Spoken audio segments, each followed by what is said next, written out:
سن لو کہ ابلیس کی مجلس شورا کے فیصلے اس دنیا میں نافذ ہوتے رہے، لیکن آج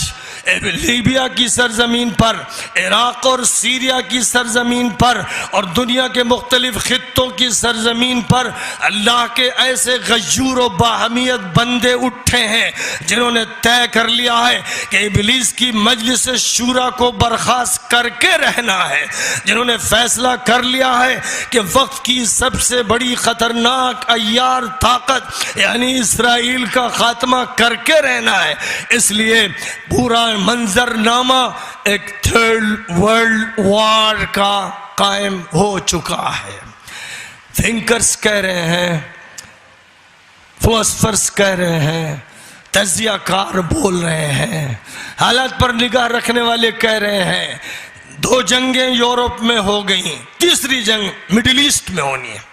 اور کیونکہ مڈل ایسٹ ہی کا وہ خطہ ہے جس میں عیسیٰ مسیح کا نزول ہونا ہے، جس میں دجال کا عروج ہونا ہے، جس میں پلاننگ یہ ہے کہ مسجد اقصی کو دھماکوں سے اڑا کر ہیکل سلیمانی کی تعمیر ہونی ہے جو تخت سلطنت دجال ہوگا، اور جس میں یہ طے ہے، حضور کی حدیث ہے کہ ایران کے شہر اصفہان سے 70,000 یہودی دجال کی معیت اور رفاقت و مدد کے لیے اٹھیں گے۔ یہ حضور کی صحیح حدیث ہے، اور 70 کا لفظ کثرت کے لیے بولا گیا ہے، اور ایرانی حضرات سے مجھے براہ راست یہ بات معلوم ہوئی ہے کہ سب سے بڑی آبادی یہودیوں کی جو بڑھتی چلی جا رہی ہے اس وقت اصفہان میں ہے۔ شہر اصفہان یہودی آبادی کا مرکز بنتا چلا جا رہا ہے، تو گویا نگاہیں میری حضور پاک علیہ السلام کو بولتے ہوئے دیکھ رہی ہیں۔ جیسے سورج کو نکلتا ہوا دیکھنے والے کو یقین ہوتا ہے، ویسے مجھے یقین ہے کہ نبی پاک علیہ السلام نے جو باتیں ارشاد فرمائی، دنیا کا منظر نامہ ان باتوں کے وقوع پذیر ہونے کے لیے تیار بیٹھا ہوا ہے۔ ایک تیسری جنگ عظیم کے لیے پوری فضا گرما گرم بنتی چلی جا رہی ہے۔ اس لیے یاد رکھیے کہ سیریا سے یمن تک کا پورا خطہ دہکے گا، سلگے گا، شعلے بھڑکیں گے، اور یہ بات غیر متوقع نہیں ہے۔ اس لیے آپ جو کچھ دامیں درمیں قدمیں سخن کر سکیں سب کچھ کریں۔ آپ ہندوستان میں اسرائیل اور امریکہ کے مال کا، کمپنیز کے پروڈکٹس کا بائیکاٹ کر سکتے، کیوں نہیں کرتے؟ آپ کے ہر ہوٹل میں، آپ کے ہر مشروب کی دکان میں پیپسی کولا بک رہا ہے۔ امریکن کمپنی کے سامان کا بائیکاٹ آپ اپنی پیاس اور اپنے مشروب کی چاہت کی بنیاد پر کرنے کے لیے تیار نہیں ہے۔ آپ پر واجب ہے، فرض ہے کہ جو مال بھی اسرائیل میں بنے گا، امریکہ میں بنے گا، یورپین کنٹریز میں بنے گا، اس ملک میں تحریک آزادی کی چل رہی تھی تو انگریزوں کے کپڑوں کو آگ لگائی جا رہی تھی اور ملازمتوں کو چھوڑ کر ہندوستان کا ململ اور کھدر پہنا جا رہا تھا۔ ویسے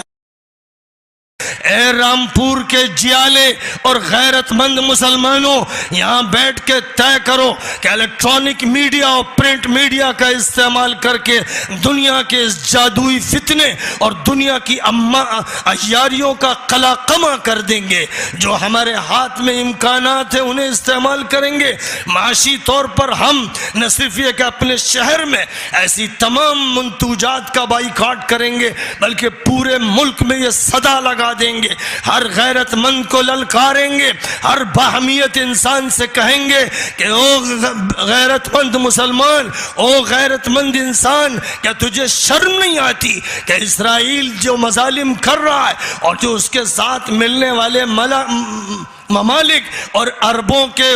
ایجنٹ حکمراں جو اسرائیل کی جوتیوں کے تلوے چاٹتے ہیں اور جو اسلامی نظام شریعت کو نافذ کرنے کے لیے تیار نہیں ہے، اور جنہوں نے مصر کے مجرم سیسی کو، فوجی ناپاک ٹولے کے مجرم لیڈر کو، جس پر احسان جناب ڈاکٹر مرسی نے کیا، جو اللہ کے ایک نیک اور صالح اور جالے بندے اور اس امت کے فرزند ارجمند، جنہوں نے اسرائیل کے دانت کھٹے کرنے کا فیصلہ کیا، جنہوں نے شام میں جہاد برپا کرنے کا فیصلہ کیا، تو ان کے خلاف دنیا باولی ہو گئی، دنیا کے کتے بھونکنے لگے، بھموڑنے لگے، ان کو جیلوں کی سلاخوں کے پیچھے ڈال دیا گیا، اور جو حکومت مصر میں آئی آج وہ اسرائیل کی غلام، ایک کمینی ذلیل نکمی، ایک ایسی برباد شدہ اور برباد کل حکومت ہے کہ شاید عالم عربی کی تاریخ میں اتنی کمینہ حکومت نہیں آئی ہوگی۔ اور افسوس ہے کہ سعودی عرب کے شاہ عبداللہ جو دنیا سے جا چکے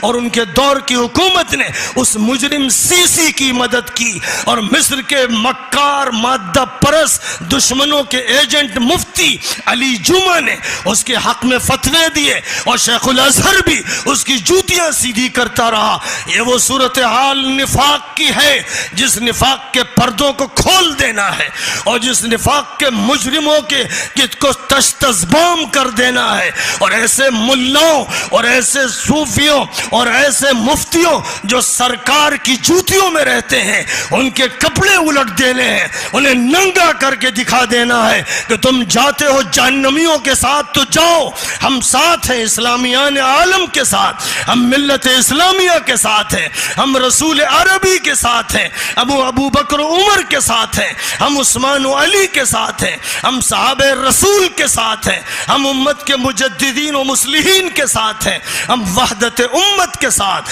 ہم وحدت دین کے ساتھ ہیں۔ یہ صدا تم لگا سکتے ہو، ایک فیصلہ کرو۔ رامپور کی سرزمین پر وہی لوگ نہیں رہتے جو رامپور کی مٹی سے چمٹے ہوئے ہیں۔ رامپور کے لوگ امریکہ میں بھی ہیں اور یورپ میں بھی ہیں اور عرب میں بھی ہیں، اور آج دنیا کے ہر خطے کے لوگ عالمی بنے ہوئے ہیں، اور عالم پورا کا پورا ایک ولیج، ایک گھر، ایک کمرہ بن گیا ہے۔ اس لیے بات پہنچانا مشکل نہیں اور جواب دینا مشکل نہیں اور تحریک چلانا مشکل نہیں۔ اس لیے رامپور سے ایک ایسی تحریک برپا کرو جو مسجد اقصی کی آزادی بلکہ فلسطین کی آزادی کی تحریک ہو، اور اس کے لیے زبان سے، قلم سے، عقل سے، فکر سے، تکنیک سے جو بھی کر سکتے ہو کرو۔ اور کل سے یاد رکھو، اسرائیل اور امریکہ کے پروڈکٹ کا جو بھی استعمال کرے، ایک مثال کے طور پر پیپسی کولا کو کہتا ہوں، جو استعمال کرے اس کا بائیکاٹ کرو، اس کو دشمن کا ایجنٹ سمجھو، اس کو سمجھو کہ وہ پیسے دے رہا ہے کہ اسرائیل یہ پیسے لے کر خنجر خرید کے کسی فلسطینی کی پیٹھ میں گھونپ دے۔ ایسے بے غیرتوں کو ملت سے الگ کر دینا چاہیے اور تحریک طاقتور طریقے پہ چلانی چاہیے۔ میں بہت ہی شکر گزار ہوں اس رامپور کی سرزمین کے اس غیور مفتی کا کہ جس نے یہ اجلاس مسجد اقصی کی خاطر کیا ہے۔ ظاہر ہے کہ یہ وقت کی پکار ہے، وقت کی صدا ہے،